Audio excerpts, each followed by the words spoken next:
Hello and welcome all of you dear students. इस lecture में हम स्टडी करेंगे de Broglie wave equation for material particle. तो पहले बात करते हैं डी ब्रोगली वेव क्या होती है। डी ब्रोगली ने ये माना कि जब रेडिएशंस की पार्टिकल नेचर होती है, जैसा कि हम स्टडी कर चुके हैं फोटोइलेक्ट्रिक इफेक्ट में, हम प्रूव कर चुके हैं कि radiations are of particle nature. तो जब रेडिएशंस की पार्टिकल नेचर हो सकती है तो डी ब्रोगली ने ये कहा कि नेचर में सिमेट्री होती है। इसका मतलब पार्टिकल की भी क्या होगी, वेव नेचर होगी।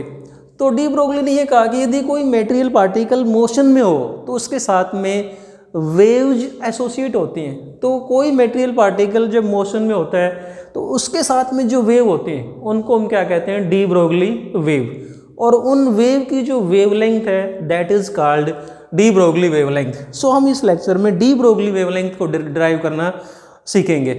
We know that according to Planck's quantum theory, energy of incident photon is given by E is equal to h nu. This is the formula for energy of incident photon. Now if we consider photons of mass m, यदि photons के mass को हम m मान लेते हैं, then energy of photon according to Einstein mass energy relation, energy of photon is given by the relation E is equal to mc square. So if we compare equation 1 and 2, दोनों को compare करके this is also the energy of photon, और ये भी क्या है, photon की energy के लिए फार्मूला है। दोनों को कंपेयर कर लेते हैं हम। Then we have h nu is equal to mc square, but we know that nu, that is frequency, is given by the relation nu is equal to c by lambda. So इस relation में यदि हम nu की जगह c by lambda put कर देते हैं, then we have hc by lambda is equal to mc square, और दोनों तरफ एक c से c कैंसिल कर देंगे, क्या बचेगा हमारे पास में, h by lambda is equal to mc, और लैम्डा को यहाँ ले आते हैं, mc को नीचे। So we can write lambda is equal to, lambda को ऊपर ले आए, mc को बटे में ले आए, we have lambda is equal to h upon mc, right. This is the formula for de Broglie wavelength of photon. अब यहाँ से जो डी ब्रोगली ने क्या अज्यूम किया, यदि हम फोटोन की जगह कोई मटेरियल पार्टिकल जो वेलोसिटी v से मूव करता है, c क्या है, velocity of light, that is velocity of photon. यदि फोटोन की जगह हम कोई भी material particle, if any material particle move with velocity v, so we can replace, देखो हमारे पास में फार्मूला क्या आया, lambda is equal to h upon mc। यदि c को हम किससे रिप्लेस कर देते हैं, वेलोसिटी v से।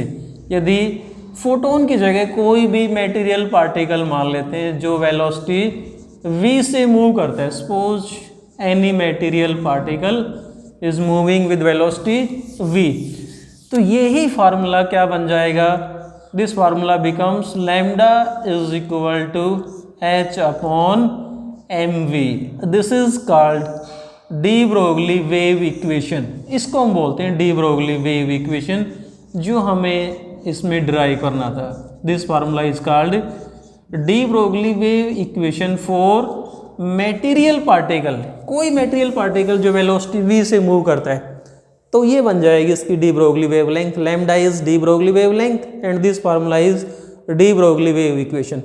सो देखो यहाँ से ये क्लियर है कि जो डी ब्रोगली वेवलेंथ है, या यूँ कहते हैं कि किसी मटेरियल पार्टिकल के लिए wavelength is inversely proportional to velocity. इसका मतलब कोई पार्टिकल जितना फास्टर मूव करेगा, वेव्स उसके साथ में क्या होंगी, स्मॉलर वेव होंगी। फास्टर द पार्टिकल, हम ये कह दें कि पार्टिकल की वेलोसिटी जितनी ज़्यादा होगी, faster the particle smaller is wavelength, right, and vice versa, faster moves the particle smaller is wavelength. कोई पार्टिकल जितना फास्ट मूव करेगा, मतलब जिसकी वेलोसिटी जितनी ज़्यादा होगी, उसके साथ में जो वेव होंगी उतनी ही छोटी होती हैं, स्मॉलर वेवलेंथ होती है। यदि कोई मटेरियल पार्टिकल स्लो मूव करेगा, उसके साथ में वेवलेंथ क्या होगी, ज़्यादा होगी। इसी प्रकार से जो डी ब्रोगली वेवलेंथ है it is inversely proportional to mass, मतलब heavier the particle smaller is wavelength, lighter is particle right, greater is wavelength. So अब यहाँ से हम एक चीज़ और डिस्कस करते हैं, यदि कोई मेटेरियल पार्टिकल रेस्ट पे हो, if a material particle is at rest, दो कंडीशन है, हम ये कह सकते हैं कि if v is equal to 0 और v is equal to infinity. यदि कोई मेटेरियल पार्टिकल रेस्ट पे हो तो वेवलेंथ कितनी आएगी, यहाँ से आएगी समथिंग अपॉन 0 इज इन्फिनिटी, और v is equal to infinity, तो इस केस में वेवलेंथ क्या आएगी 0। इसका मतलब इस कंडीशन में देर आर नो वेव्स, तब कोई भी वेव मेटेरियल पार्टिकल के साथ में एसोसिएट नहीं होती, no waves are associated. It means किसी मेटेरियल पार्टिकल के साथ में वेव कब होंगी, जब कोई मेटेरियल पार्टिकल फाइनाइट वेलोसिटी से मूव करता है, then waves are associated with material particle. So ये तो हो गया हमारे पास में concept derivation of de Broglie wave equation. अब आता है हमारे पास में रिलेशन कि what is the relation between de Broglie wave and temperature, D Broglie wavelength और टेम्परेचर के बीच में क्या रिलेशन है, इसको डिस्कस करते हैं। We know that de Broglie wavelength lambda is given by h upon mv। Now we know that mv क्या होता है, linear momentum, we can say that p is equal to mv, so we can write lambda is equal to h by p। अब discuss करते हैं de Broglie wavelength और temperature के बीच में क्या रिलेशन होता है। सो डियर स्टूडेंट्स, हम +1 में स्टडी कर चुके हैं कि according to kinetic theory of gases, according to kinetic theory of material particle या गैसेस की जब हम बात करते हैं, according to kinetic theory of particles, average kinetic energy of a particle, if we calculate average kinetic energy then it is given by the relation average kinetic energy is equal to 3 by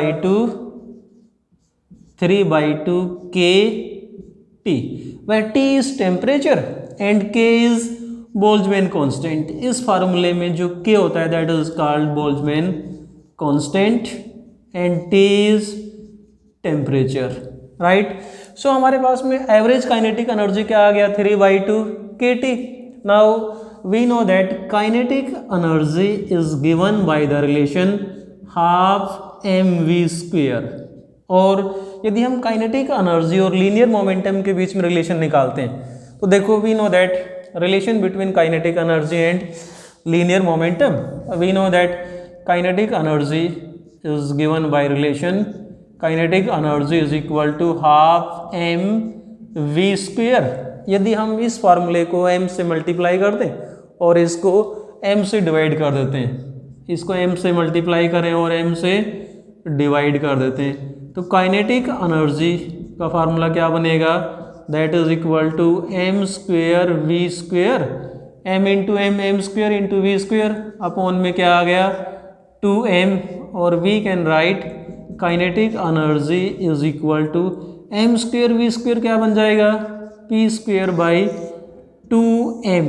ये बना हमारे पास में relation kinetic energy is equal to p square by 2m।